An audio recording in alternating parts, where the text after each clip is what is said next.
कोई दीवाना कहता है, कोई पागल, मगर धरती की बेचैनी को बस बादल समझता है।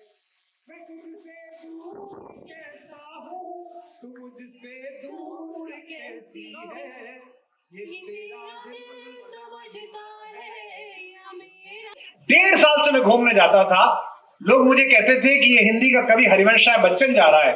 आज सुबह जब मैं घूमने गया तो जवान लड़कों के एक जत्थे ने मुझे कहा, वो जो नया हीरो आया है ना, बड़ा एंग्री सा जंजीर का, वो उसके डैडी जा रहे हैं। वो एक हीरो ने एक हीरोइन से शादी की है, 7 दिन ये खबर देखने का 140 करोड़ के लोगों का मौका नहीं था। हमें कुछ और करना था, लेकिन दिखाया जा रहा है ये वो महल है, इसमें शादी होगी, ये वाला टेक्सचर पहना जाएगा, ये वाला कपड़ा पहना जाएगा। धीमे धीमे आपकी चेतना का अपहरण हो रहा है। तुम्हें किसी एक जिंदगी को एक झटके में तय कराना है कि उसे एपीजे अब्दुल कलाम बनना है या दाऊद इब्राहिम बनना है। हम 5 भाई बहन और उनके काउंटर पार्ट जो 10 लोग टोटल परिवार में हैं, उन सब के ऊपर है। 10 में से केवल एक चूंकि इंजीनियर हैं और एक बैंकर हैं, वरना 8 लोग पीएचडी हैं, डीलिट है, सब विश्वविद्यालयों में नौकरी करते हैं। मैं अकेला ही हूं जो बिना नौकरी का हूं। बड़े बड़े हीरो बेच रहे हैं, तीनों खान बेच रहे हैं, जो भी है वो जुबान कैंसरी। कोई महान ही अमृत होगा कि जिन्हें हम अपना बड़ा आइकन समझते थे कि ये तो सुनील गावस्कर हैं, ये तो कपिल देव है, तो फलाना है, वो भी फाड़ के गले में डाल रहे हैं। कोई बड़ा ही देसी घी का पाउच होगा भैया, क्योंकि विश्व के किसी भी देश में जब आप चलते हैं और भारतीय पासपोर्ट लेकर चलते हैं तो आप ही एस जयशंकर होते हैं और आप ही नरेंद्र मोदी होते हैं, आप ही भारत होते हैं।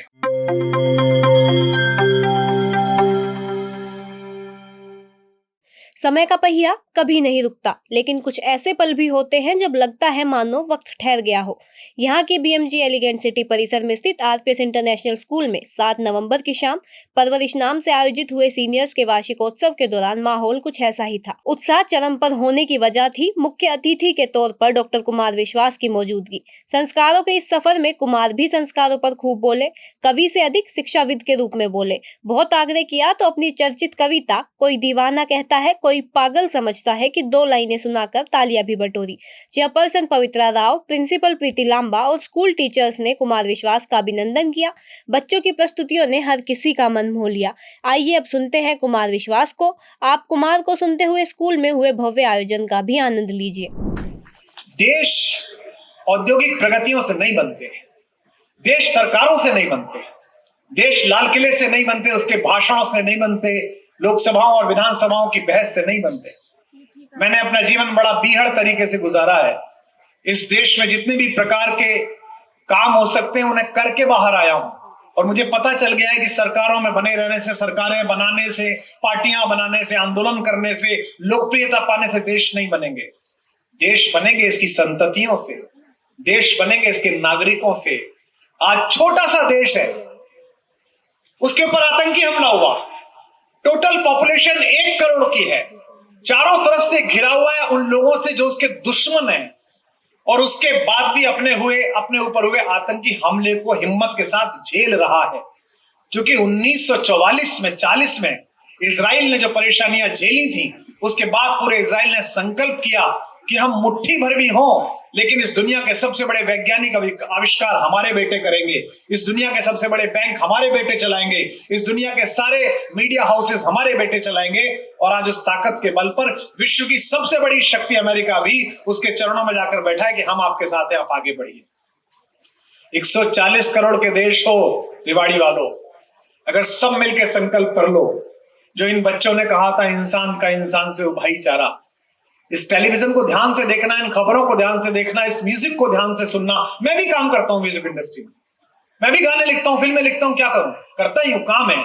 अभी वो मिशन रानीगंज के लिखे हैं, उससे पहले 10वीं लिखी थी एक फिल्म जो हरियाणा की कहानी पर बेसी थी, अभिषेक बच्चन, फिर 2 फिल्में लिख रहा हूं। लेकिन ये देश नहीं है।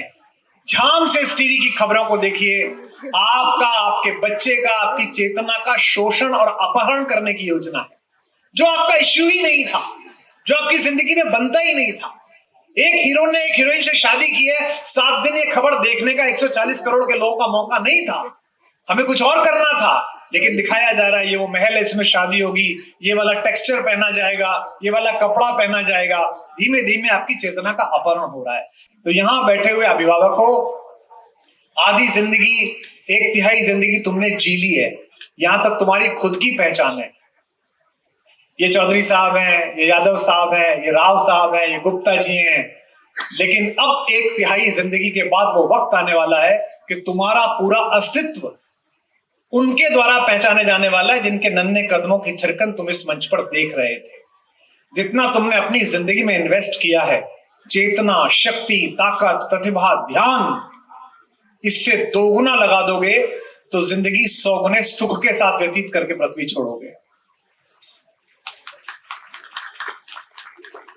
हमारे देश के एक बहुत बड़े सितारे हैं, मैं उनकी प्रतिभा से और उनकी मेहनत से बहुत चमत्कृत रहता हूं कि वो बड़ी मेहनत करते हैं। 80 साल से ऊपर के हो गए, इस बार 80वां जन्मदिन मनाया, लेकिन आज भी लोगों को चमत्कृत करते हैं। जब भी फिल्में करते हैं, केबीसी में आते हैं, तो उनकी भाषा, उनका व्यवहार, वो बहुत मेहनत करते हैं। मैं उनके पिताजी का संस्मरण पढ़ रहा था, जो कि वो हिंदी के बहुत बड़े कवि थे, हरिवंश राय बच्चन जी। उन्होंने लिखा कि जब मेरे बेटे ने शुरू में स्ट्रगल शुरू की बॉम्बे में, अमिताभ ने, तो मैं उसके पास रहने के लिए जाता था। तो जुहू में जहां वो एक फ्लैट लेके रहता था, उसके पीछे समुद्र के तट पर मैं, कैफी आजमी, अली सरदार जाफरी, जावेद अख्तर के पिताजी जानिसार अख्तर साहब, हम लोग सुबह सुबह घूमते थे रेत पर। तो अक्सर आते जाते लोग मुझे देखकर कहते थे कि वो कवि हरिवंश राय बच्चन जा रहा है जिसने मधुशाला लिखी है। मैं 1.5 साल अपने बेटे के पास रहा, उसकी फिल्में फ्लॉप होती रही। अचानक एक फ्राइडे को उसकी एक फिल्म सुपरहिट हो गई, जंजीर, आपने देखी होगी। बोले जंजीर सुपरहिट हुई, शनिवार को हम लोग सेलिब्रेशन करते रहे, रविवार को मैं गया नहीं। सोमवार की सुबह जब मैं लौटा तो मैंने अपने बेटे से कहा कि अमित, मेरा इलाहाबाद का टिकट करा दो। तो उसने कहा कि मुझसे कुछ गलती हो गई, आप नाराज हो गए हैं क्या, मैं आपको समय नहीं दे पाया। उन्होंने कहा नहीं, नाराज नहीं हुआ हूं, 1.5 साल से मैं घूमने जाता था, लोग मुझे कहते थे कि ये हिंदी का कवि हरिवंश राय बच्चन जा रहा है। आज सुबह जब मैं घूमने गया तो जवान लड़कों के एक जत्थे ने मुझे कहा, वो जो नया हीरो आया है ना, बड़ा एंग्री सा, जंजीर का, वो उसके डैडी जा रहे हैं, वो उसके बाप जा रहे हैं, उसके पिताजी जा रहे हैं। जिस दिन स्कूल के परिसर में तुम्हारा परिचय श्रुति की मम्मी, श्रुति के पिता, अनुभव की मम्मी, अनुभव के पिता, इसके माध्यम से होने लगे, उस दिन समझना कि तुम घर में मेहनत कर रहे हो और अध्यापिकाएं इस परिसर में मेहनत कर रही हैं। यहां बैठे हुए अध्यापकों, यहां बैठे हुए घर के अभिभावकों, आज रात जाते समय मेरी इस बात को सोचना, एक तरफ रख दो अपनी सिगरेट की डिब्बियों को, थोड़े दिन के लिए मुलतवी कर दो, भूल जाओ कि कभी तुम शाम को गाए बगाए पैग लगाते थे, भूल जाओ कि तुम क्रिकेट खेलते थे, भूल जाओ कि दोस्तों की महफिलों में रहते थे।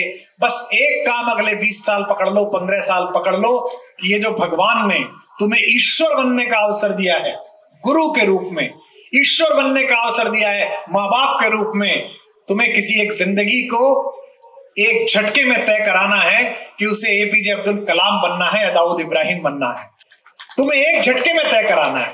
इसलिए अपनी पूरी एनर्जी, अपनी पूरी चेतना, अपने सारे स्रोत, मेरे पिता ने मुझे कभी जेब खर्च नहीं दिया, था ही नहीं घर में, 5 बच्चे पढ़ते थे। उन्होंने हम बच्चों से एक बात जरूर कहा, कपड़े के ज्यादा पैसे नहीं दूंगा, पार्टी वार्टी के नहीं दूंगा, किसी काम के नहीं दूंगा, किताब दुनिया की कितनी भी महंगी और कहीं भी मिलती हो मैं खरीद के दूंगा, चाहे मुझे अपने खेत गिरवी रख के पढ़ाना पड़े।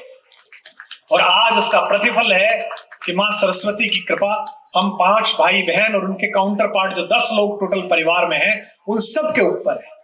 10 में से केवल एक चूंकि इंजीनियर हैं और एक बैंकर हैं, वरना 8 लोग पीएचडी हैं, डीलिट है, सब विश्वविद्यालयों में नौकरी करते हैं। मैं अकेला ही हूं जो बिना नौकरी का हूं। मैं भी 2011 तक पढ़ाता था विश्वविद्यालय सेवा में, आंदोलन चला तो मैंने नौकरी से इस्तीफा दे दिया था, शुचिता के कारण कि अगर करना है तो केवल आंदोलन करना है। मैं भी पहले पढ़ाता था, 17 वर्ष में एसोसिएट प्रोफेसर से मैंने विदाई ली। जितने भी यहाँ बैठे हैं, थोड़ा मुश्किल पड़ेगा मेरी छोटी बहनों, थोड़ा कष्ट तो होगा कि शाम को प्रीता का सीरियल छूटेगा, जी वाला, है ना, फिल्में छूटेंगी, उनका भी समय मिल जाएगा। ये क्या पढ़ के आए हैं, ये किससे बात कर रहे हैं, इन्होंने टीवी पे क्या देखा है, इनका दोस्त इनसे क्या कहता है, ये अपने दोस्त से कैसा व्यवहार करते हैं, घर में जो काम वाली बाई आती है, जो हाउस हेल्प आता है, उसके साथ इनका व्यवहार कैसा है, जो बस वाला इनको लेके आता है उसके कंडक्टर को किस तरह बात करते हैं, क्या ये गरीबी का मजाक उड़ाते हैं, क्या ये किसी जाति को छोटा बड़ा समझते हैं, क्या ये किसी धर्म के बारे में गलत इनके मन में धारणा है, क्या ये पर्यावरण को ठीक नहीं समझते।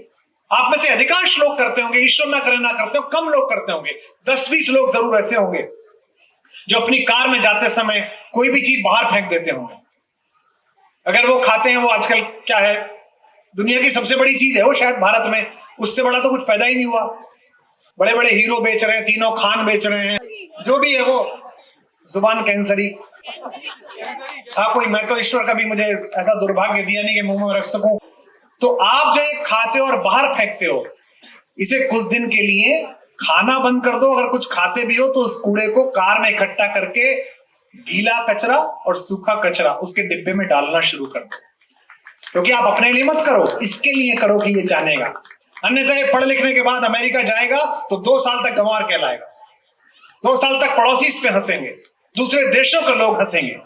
क्योंकि विश्व के किसी भी देश में जब आप चलते हैं और भारतीय पासपोर्ट लेकर चलते हैं तो आप ही एस जयशंकर होते हैं और आप ही नरेंद्र मोदी होते हैं, आप ही भारत होते हैं। आपका व्यवहार ही भारत का व्यवहार तय करता है।